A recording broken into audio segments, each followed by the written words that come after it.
నమస్కారం. రండి.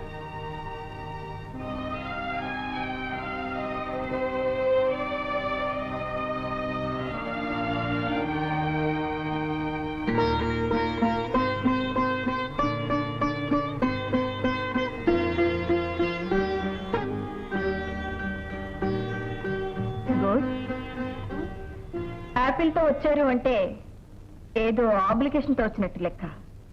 దండ కూడా చేత్తో పట్టుకొచ్చారు అంటే ఏదో అప్లికేషన్ జేబులో పెట్టుకొచ్చినట్టున్నారు. పొరపాటు మేడం. పెద్దవాళ్ళ దగ్గరికి పసిపిల్లల దగ్గరికి వెళ్ళేటప్పుడు పండుతోనో తీపి వస్తువుతోనో వెళ్ళాలంటారు. అలా వెళితే వ్యవహారం తీయగా ఉంటుందట. ఓహో, మేమేమనుకుంటామో తెలుసా? ఏమన్నా నోరెత్తకుండా ఉండడానికి పండు, ఏం మాట్లాడినా తలెత్తకుండా ఉండడానికి ఈ దండ. భలే మేడం. It's all right. చెప్పండి. ఏం లేదు మేడం, మీరు వచ్చిన నాళ్ళకి మిమ్మల్ని ఇంత ఆనందంగా కలుసుకునే అవకాశం వచ్చింది. కానీ మొట్టమొదటిసారి మా బాధలు మీకు చెప్పుకోవాల్సి వచ్చినందుకు బాధగా ఉంది. అయినా మీతో తప్ప మా బాధలు ఇంకెవరితో చెప్పుకుంటాం? చెప్పండి. మేనేజర్ రవి గారితో చాలాసార్లు మా బోనస్ గురించి చెప్పాం, కానీ దాని గురించి ఆయన పట్టించుకోలేదు. మీరైనా పెద్ద మనసు చేసి బోనస్లు ఏర్పాటు చేస్తే మాకెంతో సహాయం చేసిన వారు అవుతారు. ఓకే, నేను ఆడిటర్తో మాట్లాడిన తర్వాత చెప్తాను. ఆ చెప్పేది ఏదో కాస్త తొందరగా చెప్పండి. ఎందుకంటే ఇందులో కొందరు కొత్తగా పెళ్లిళ్ళు చేసుకునే వాళ్ళు కూడా ఉన్నారు. నిన్నైతే పాపం మా ఆవిడ అసలు నిద్రపోలేదంటే నమ్మండి, సరైన ఫ్యాన్ లేక. ఉన్న ఒక్క ఫ్యాన్ కూడా ఒక్కటే సౌండ్ డమ్మడమ్మడమ్మని. భార్యకు ఒక మంచి చీర, కనీసం పడుకోవడానికి మంచి మంచం కూడా కొనుక్కునే ఉద్యోగాలు ఎందుకండి అని మా ఆవిడ అడిగిందనుకోండి. అడిగిందనుకోండి, నేనేం సమాధానం చెప్పగలను చెప్పండి? అంచేత మా ఆడవాళ్ళు మిమ్మల్ని తిట్టకముందే ఆ చేసేది ఏదో కాస్త తొందరగా చేయించి పెట్టండి. ఉన్న వాటితో సర్దుకుపోలేని భార్య కూడా ఒక భార్యనా? సర్దుకుపోతుంది కదా, నా భార్య గురించి పట్టించుకునే భర్త కూడా ఒక భర్తనండి. ఏమండి, నేను మాట చెప్తానండి, ఎప్పుడు అడిగే భార్యలకు ఏమీ ఇవ్వకపోయినా పర్వాలేదండి, అడగని భార్యలకు అండి కొంచెం జాగ్రత్తగా ఉండాలి. ఎందుకంటే చూసి సడన్ గా ఎదురు తిరుగుతారండి. మేము వెళ్ళొస్తామండి.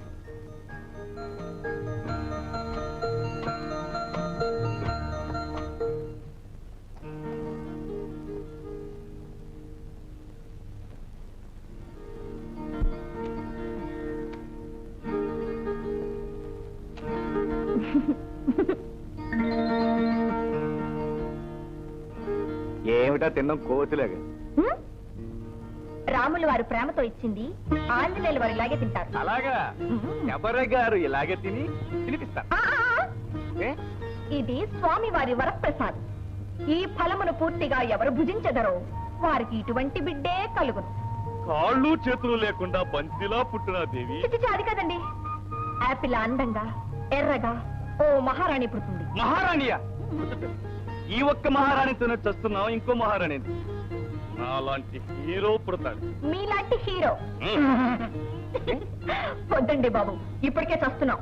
అమ్మాయి పుడుతుంది, దాన్ని అమెరికా పంపించి బిజినెస్ అడ్మినిస్ట్రేషన్ చదివించి. వాడిని ఇండియాలోని మన ఊళ్ళోని సుబ్బరాజు గారు హై స్కూల్లో చదివించి లేబర్ లీడర్ ని చేస్తాను. Labour leader? Labour leader? ఏమిటమ్మా? చూడండి అత్తయ్య, మన పాపని ఫాన్ పంపించదంటున్నారు. పాప? పాప కదమ్మా, పాపడు. వాడిని ఫారెన్ ఎలా పంపిస్తాను చెప్పు? ఒరే ఒరే, అమ్మాయి ఎంత ముచ్చట పడుతుంటే పంపనంటే ఎలారా? ఫారెనే కదా. అది కదా నాన్న, ఫారెన్ పంపిస్తే వాడు కూడా తల్లిలా తయారవుతాడు. చూడండి మావయ్య. అసలు వద్దు, నేను తీసుకెళ్తాను. ఎక్కడికో తెలుసా? ఊటీ తీసుకెళ్లి నేను కూడా అక్కడుండి కాన్వెంట్ లో చదివిస్తాను రా. సార్, ఊటీలో చలి ఎక్కువగా ఉండటండి, 16 మంది చచ్చిపోయారు. Wireless news. మరి మన బాబు ఎలా తట్టుకుంటాడండి? బాగుందండి, చాలా బాగుంది. పుట్టకుండానే ఇంత హంగామా చేస్తున్నారు. పుడితే వాడిని భూమి మీద నిలవనివ్వరు. అవును, వాడు ఇంతవరకు పుట్టలేదు కదా, పుట్టకుండానే ఏమిటి ఇదంతాను? ఏమ్మా ఎరా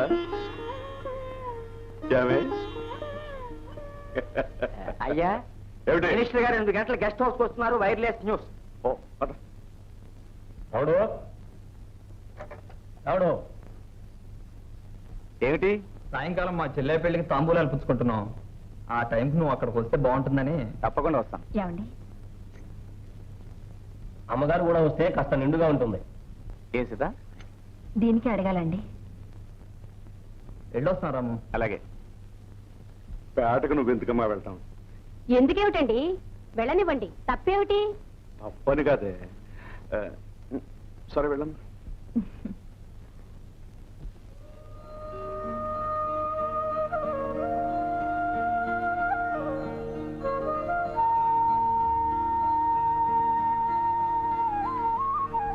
పెళ్లి కొడుకు ఎలా ఉన్నాడు?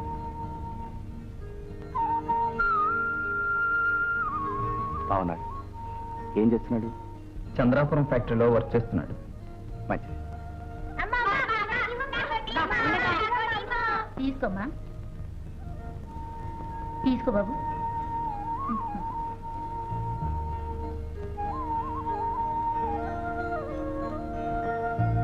బాగుండు.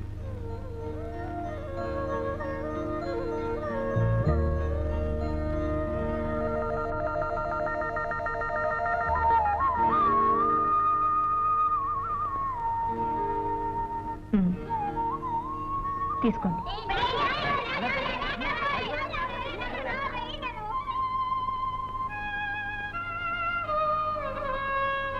ఇదిగో చంద్రం, మొన్న మనం మాట్లాడుకునేటప్పుడు నీ బామ్మరిది నీతో మాట చెప్పమన్నాడు. నేనే మర్చిపోయాను. ఏమిటది? ఏం లేదు, వాడికి ఎర్రరాయి ఉంగరం మీద మోజు, అందుకనే పెళ్లికి ఒక కాసు ఉంగరం చేయించి పెట్టమన్నాడు. ఆ చెప్పేదేదో ముందే చెప్పాలి కదా, ఇప్పుడు చెప్తే ఎక్కడ తెస్తారయ్యా? కాసొంగరం అంటే మాట్లాయే 1000 రూపాయలు కట్నం పోసుకోవటంలా, మళ్ళీ కాసొంగరం ఏంటి? ఇందులో పోయిందే ఉంది, ఒక కాసు ఉంగరమేగా మా వాళ్ళు అడిగింది. ఈ వచ్చే జీతాలతో ఓ పూట తింటే ఓ పూట పత్తులు పడుకుంటున్నాం, మన బతుకులకు బంగారం కూడానా? సర్లే ఉండు, బోనస్లు ఇస్తే తప్పకుండా అలాగే చేస్తా బాబు. ఇస్తారు బోనసులు, జీతాలు ఇస్తే చాలు. 3 ఏళ్ళు బట్టి ఆ ముక్క అంటానే ఉన్నారు. ఆ వచ్చే జీతాలతోటి ఒక పూట తింటే ఒక పూట పత్తు పడుకుంటున్నాం. మన బాధ ఆడకేం తెలుసు? ఆడపిల్లల పెళ్లిళ్ళు చెయ్యాలంటే ఇంట్లో ఉన్న చెంపు బిండి అమ్ముకుంటే తప్ప చేయలేకపోతున్నాం. అదిగో అక్కడ కూర్చుంది కదా ఆవిడ, లక్షలు లక్షలు లాభాలు పోసుకుంటాది. తలో ఉందా జీతాలు పెంచితే ఆవిడ బాబు సొమ్మేమైనా పోతాదా? వాళ్ళు ఏదో ఇక్కడికి వస్తే నీ నోటుకొచ్చేలా మాట్లాడుతున్నావు. పూర్తి లేకపోతే ముందు నువ్వు నోరు మూసుకుని బయటికి వెళ్ళవా? నేను అన్న దాంట్లో తప్పే ఉంది. మనం ఎప్పుడూ వాళ్ళ ఇళ్ళకి వెళ్ళాం, వాళ్ళు ఎప్పుడూ మన ఇంటికి రారు. ఇప్పుడు వచ్చారు కాబట్టి మనం కట్టాలు చెప్పుకుంటున్నాం. కట్టాలు చెప్పుకోవడానికి చోటు అంతలా పొడుచుకొచ్చింది. ఇది పుట్టక ముందు నుంచి చెప్తున్నారు, బోనసులు ఇస్తాము ఇస్తాము ఇస్తాము అని. ఏది ఎక్కడ ఇచ్చారు? ఇది పుట్టిన 4 ఏళ్ళైంది. ఎంతసేపు వాళ్ళ మేళ్ళ వాళ్ళ కార్లు వాళ్ళ తిండి తప్ప గుర్తున్న వాళ్ళ గురించి ఏమైనా ఆలోచిస్తున్నారా?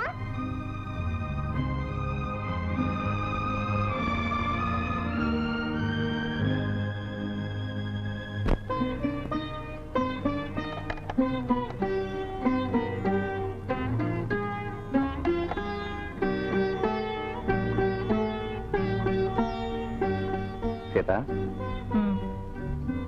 ఎందుకు వచ్చేసావు? ఎందుకు వచ్చేసానో తెలీదా? చిన్న విషయాన్ని అంతకెందుకు పట్టించుకోవాలి? అవునండి, మీకు చిన్న విషయం. కట్టుకున్న భార్యకు నలుగురిలోనూ అవమానం జరగడం చాలా చిన్న విషయం. ఇందులో పెద్ద అవమానం ఉంది సీత. వాళ్ళు మాత్రం ఎవరు? అదే నేను అడుగుతున్నానండి. నలుగురిలోనూ నోటుకొచ్చినట్టు మాట్లాడటానికి వాళ్ళు ఎవరండి? ఏమైనా అంటారా? మీరనండి. అనే హక్కు మీకొక్కరికే ఉందండి. సీత, వాళ్ళు మాత్రం కావాలన్నారంట. అక్కడ అనుకోకుండా ఏదో మాట వచ్చింది, కడుపులో ఉన్నది కాస్త బయటకు అనేశారు. అంటే ఇన్నాళ్ళు నా మీద కడుపులో అంత కోపం ఉన్నట్టేగా అర్థం. సీత, వాళ్ళు తెలుసో తెలియక ఏదో మాట్లాడారు. వాళ్ళేదో తెలియక మాట్లాడితే తెలిసింది మీరున్నారుగా. తప్పు అని ఒక మాట అనగలిగారా? వాళ్ళనే ధైర్యం లేకపోతే సీతా వెళదాం రాని నాతో రాగలిగారా? ఒక యూనియన్ లీడర్ గా వాళ్ళ గౌరవాన్ని హక్కుల్ని కాపాడే బాధ్యత మీకు ఎంతుందో, భర్తగా నా గౌరవాన్ని కాపాడే బాధ్యత కూడా మీకు అంతుందండి. ఆడిటింగ్ అంతా అయిపోయిందా? అకౌంట్స్ అంతా చెక్ చేశాను, డీటెయిల్స్ చూస్తున్నాను. బైది బాయ్, మీరేం అనుకోనంటే ఒక చిన్న విషయం చెప్పాలనుకుంటున్నాను. చెప్పండి. పోయిన సంవత్సరం మన కంపెనీకి ఎంతో నష్టం వచ్చింది. దీనికి కారణం మీ మేనేజర్ రవి యొక్క మిస్ మేనేజ్మెంట్ మాత్రమే. అకౌంట్స్ లో లేకుండా కంపెనీ డబ్బు ఎంతో ఖర్చు పెట్టినట్టు కనిపిస్తుంది. దీన్ని వెంటనే సరిదిద్దుకోకపోతే కంపెనీ పరిస్థితి చాలా ఘోరంగా తయారవుతుంది. Okay, thank you. Thank you madam. మీరు వెళ్ళండి.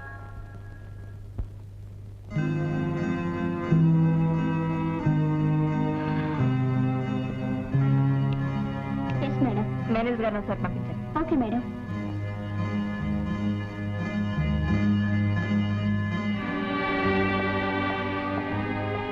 మేడం, ఎందుకో పిలిపించారట? కూర్చోండి. నేను? అవును, మీరే. Please take your seat.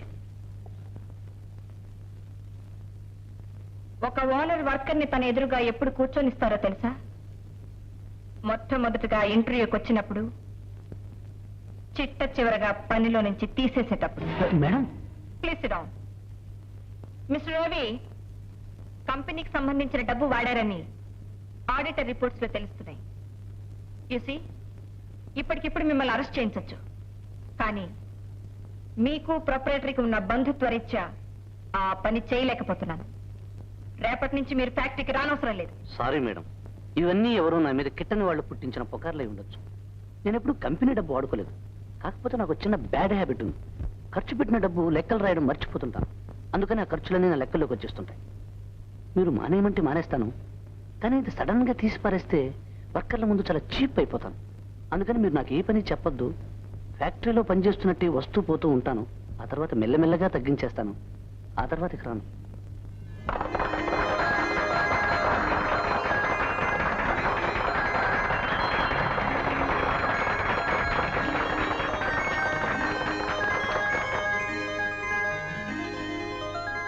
మన ఛాంబరు కీర్తిశేషులు శ్రీ రావు బహదూర్ రంగారావు వారి హయాములో ఎన్నో సమస్యలను పరిష్కారం చేసి చాలా ప్రశాంతంగా కొనసాగించారు. వారు పోయిన తర్వాత ఆ స్థానాన్ని ఎవరూ భర్తీ చేయలేకపోయినా సమస్యల్ని పెంచుకుంటూ వచ్చాం. తీరని ఆ స్థానానికి ఇప్పుడు కీర్తిశేషులు శ్రీ రావు బహదూర్ రంగారావు గారి కుమార్తె విదేశాలకు వెళ్లి వ్యాపార శిక్షణలో పట్టా సంపాదించిన శ్రీమతి సీతాదేవి గారు ఆ స్థానానికి రావడం ఈ ఛాంబర్ ని గౌరవించినట్టుగా మేమందరం భావిస్తూ వీరి హయాంలో ఈ సంస్థ కొత్తదారులు తొక్కి అత్యున్నత స్థానానికి రాగలదని ఆశిస్తున్నాం. మావయ్య గారు, కంగ్రాచులేషన్స్ అమ్మా. అదే ఛాంబర్ ఆఫ్ కామర్స్ కి ప్రెసిడెంట్ గా ఎన్నికైనందుకు. థ్యాంక్స్ మావయ్య గారు. ఆ సందర్భంగా రేపు అభినందన సభ ఏర్పాటు చేశారు, మీరు రావాలి. వస్తానమ్మా, బందోబస్తుగా. కాదండి, ఫంక్షన్ కి. అలాగే. మీరు అత్తయ్య గారు రావాలి. మీరు అత్తయ్య గారు అంటే మేము రావక్కర్లేదా? మిమ్మల్ని కూడా పిలవాలా? ఉన్నవాళ్ళ పార్టీ కదా, మమ్మల్ని పిలుస్తావో లేదో అని. ఉన్నవాళ్ల పార్టీ కనుకే ఇక్కడ ఉన్న వాళ్ళందరినీ పిలుస్తుందా? రండి. మావయ్య గారు నమస్కారం. అత్తయ్య గారు నమస్కారం. మావయ్య నమస్కారం. This is mister Rajasekharam, managing director, spinning mills private glad to limited. Meet you. Pleased to meet you. This is mister Venkatesh, AC automobiles. Nice meeting you. This is mister Swamy, till top industrial estate. అవును, మొన్న మీరేగా sudden గా factory మూసేసింది. Sudden గా మూసేశాను కాబట్టి ఆ విధవులు ఇప్పుడు తెరమని నా కాళ్ళే వెళ్ళపడుతున్నారు. తొందరపడి వర్కర్స్ అలా అనకండి సార్. తొందరపడ్డం ఏంటి బాబు? నీకు వర్కర్స్ గురించి తెలీదు. నేను వర్కర్నేనండి. ఆ మాట నువ్వన్నా మేము ఒప్పుకోం. అసలు నువ్వు ఆ వర్కర్స్ లో ఉండాల్సిన వాడివి కాదు బాబు. ఈ విషయమే అమ్మాయితో గట్టిగా మాట్లాడాలనుకున్నాను. ముందు నువ్వు ఆ వర్కర్స్ యూనియన్ నుంచి బయటకు వచ్చేయాలి. మాతో పాటు ప్రొపరేటర్ కావాలి. అమ్మాయికి ఫుల్ సపోర్ట్ ఇచ్చి ఈ బిజినెస్ 4 రెట్లు ఎక్కువ చేయి. ఏమ్మా? సారీ, వేరే టాపిక్ ఏదైనా మాట్లాడదాం. సార్ ప్రారంభిద్దామా? ఓకే, మీటింగ్ ఏమీ లేదు. డిన్నర్ కి ముందు లైట్ మ్యూజిక్ ఎంటర్టైన్మెంట్. సార్ అదేమిటి భోజనం చేయకుండా వెళ్ళిపోతున్నారు? అవునయ్యా, ఆమెను అభినందించడానికి ఈ పార్టీ ఏర్పాటు చేశాం. మమ్మల్ని అవమానించడానికి వాళ్ళు ఆయన్ని తీసుకొచ్చింది. లేదండి, ఆయన ఏదో తెలియకన్నారు. సీత, నేను తెలియక అనలేదు, తెలివి తక్కువ అనలేదు. వాళ్ళు అన్నదానికి సమాధానం చెప్పాను. ఏమిటయ్యా సమాధానం? నలుగురిలో కూర్చున్నప్పుడు ఎలా ఉండాలో నేర్చుకో ముందు. మీరు నలుగురు ముందు మనుషుల గురించి మనుషుల్లా మాట్లాడడం నేర్చుకోండి. మీరు పడేసిన ఎంగిలి మెతుకులు తినేవాళ్ళం మేము. ఆ మాట నిన్ను అనలేదు కదయ్యా. ఏ కార్మికుడు అన్నా నన్నన్నట్టే. అవును, నిజమే మీరన్నది. మీకు కావలసింది మీరు తిని మిగిలింది మాకు పారేస్తున్నారు కాబట్టి అది ఎంగిలి కూడే, అవి ఎంగిలి మెతుకులే. అసలు ఆ మెతుకులు వచ్చింది ఎక్కడి నుంచి, పుట్టింది ఎక్కడి నుంచి, ఎలా వచ్చాయి ఎప్పుడైనా ఆలోచించారా? ఎవరి గురించి మీరు ఇంత హీనంగా మాట్లాడుతున్నారో వాళ్ళు పడ్డ శ్రమ అది. మీరు కట్టిన ఈ మేడలు, కట్టుకున్న ఈ బట్టలు, పెట్టుకున్న ఆభరణాలు, తింటున్న తిండి, తిరుగుతున్న కార్లు, ఉంటున్న ఏసీ గదులు మీరు చెమటోడి సంపాదించినవా? మేము చెమటోడి సంపాదించిన వాటితో మీరు అనుభవిస్తూ మమ్మల్ని హీనంగా మాట్లాడతారా? మేం తింటున్నది మీ ఎంగిలి కూడైతే మీరు తింటున్నది మా నెత్తుడు కూడు.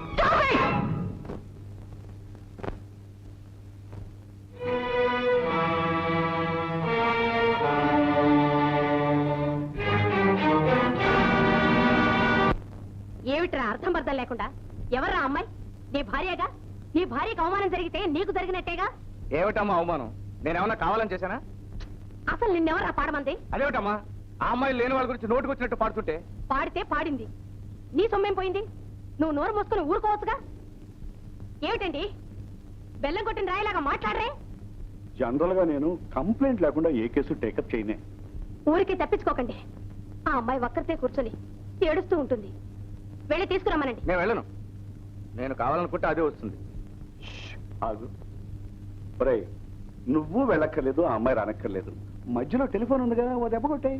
నేను ఎందుకు చేయాలి? నేను కబురు చేస్తే రాలేదుగా, దాన్నే ఫోన్ చేయని. అంతేనా? అంతే. అంతేనా? అంతే అంటున్నాడు కదే. అదంతేనే, నేను చెప్తాను పదా. నువ్వు పదా, నీకెంత నేను చెప్తాను. అంతేనట, అంతే. మాట్లాడకుండా బేబే. నేను వేస్తాను, మీరు పడుకోండి. నేను వెళ్ళి ఆ అమ్మాయిని తీసుకొస్తాను. పిచ్చిదానా, ఇదిగో నువ్వు వెళ్ళక్కర్లేదు, నేను వెళ్ళక్కర్లేదు. మరి ఎవరు వెళ్తారు? ఎవ్వరు వెళ్ళక్కర్లేదే. ఇదిగో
హలో,